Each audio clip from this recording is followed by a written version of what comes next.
Well, on the national Democratic stage, this year's Democratic National Convention has been dubbed as historic. Weeks after the aging incumbent steps aside, in steps a woman of color with a chance to be president of the United States for the very first time. But 40 years ago, the DNC was also an historic one for a similar reason. It was the first time a woman was ever nominated to be one step removed from the Oval Office. That'd be Geraldine Ferraro. It was meaningful for another reason as well, because back then, Democrats had a stronger foothold in the Gem State. The governor, the state auditor, and the state treasurer, they were all Democrats. In fact, Idaho was in the middle of a 24-year stretch of Democratic governors with 33 Democratic lawmakers in the State House. Back in 1984, KTVB sent a reporter to both party conventions, the Republican one in Dallas and the Democratic one in San Francisco. And while our coverage of the Republican convention is lost somewhere in our archives, we were able to revive the Democratic version and reminisce with the news channel, or should I say, News Center 7 reporter who was there. The contrast in conventions, looking over a distance of 4 decades, is obvious. Quite a difference, yeah. But it's also significant. Your choice, our next Vice President of the United States, Geraldine Ferraro. She was the first woman nominated for vice president. There was a lot of excitement. Bob Cooper, So I just talked about the Boise, Idaho people, and I knew most of them. was in San Francisco in '84, And then this is the official press credential for the course of the convention. So working for KTVB. for me, as a reporter from a small market, to be at a national convention was pretty amazing. Bob, you've been busy all day following the Idaho delegates. How are things going over there? Janet and Chris, things are going pretty well out here. Was there an excitement for you yeah. or for the Democrats to be there? Yeah. There may have been excitement, Front page news. but there wasn't a conventional consensus. Mark, have you decided who you're supporting yet? Nope.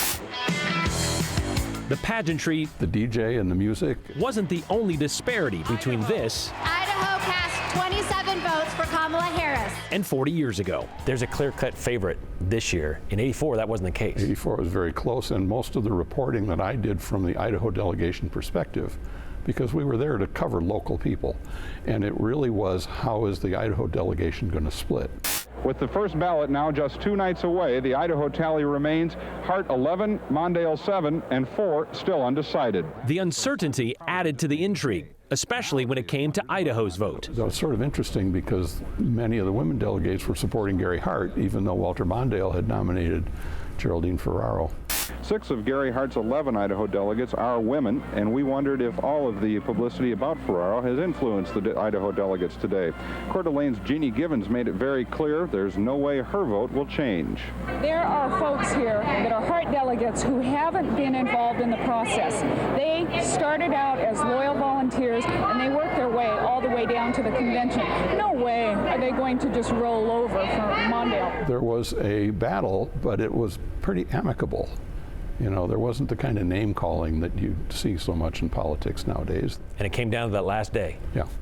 The voting begins in just a couple of hours, and News Center 7's Bob Cooper gives us a preview of how things should go in the Idaho delegation. We had Andrews, Evans, Mel Morgan. They were like the honchos. And Bob says those 3 were undecided until that last moment.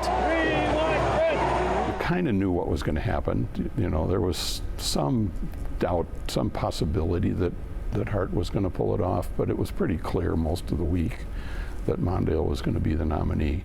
But Evans sees it the other way. But Governor Evans did an interview with me on that last day where he pretty much indicated that he was going to go with Mondale. I think it's the reality of the circumstance that it's best to be on the team that the winner. And his statement was, in this world, it's usually best to be on the winning team.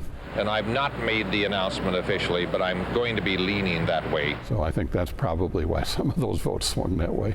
The state of Idaho, that great potato state, and the state of mountains and lakes, cast 10 votes for Walter Mondale, 12 votes for Gary Hart. Despite Idaho's tally, Walter Mondale became the Democratic nominee on the first ballot, something that likely wouldn't matter much come November. No, I'm enthusiastic about Mondale.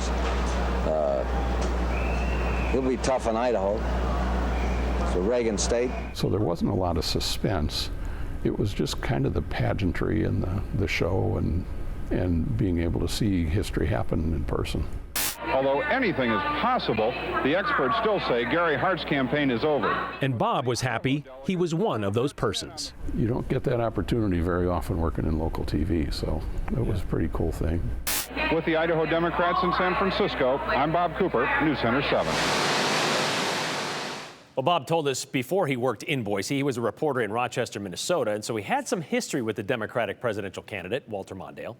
The outcome of the convention vote may have been predictable, according to Bob, but so was the subsequent presidential election.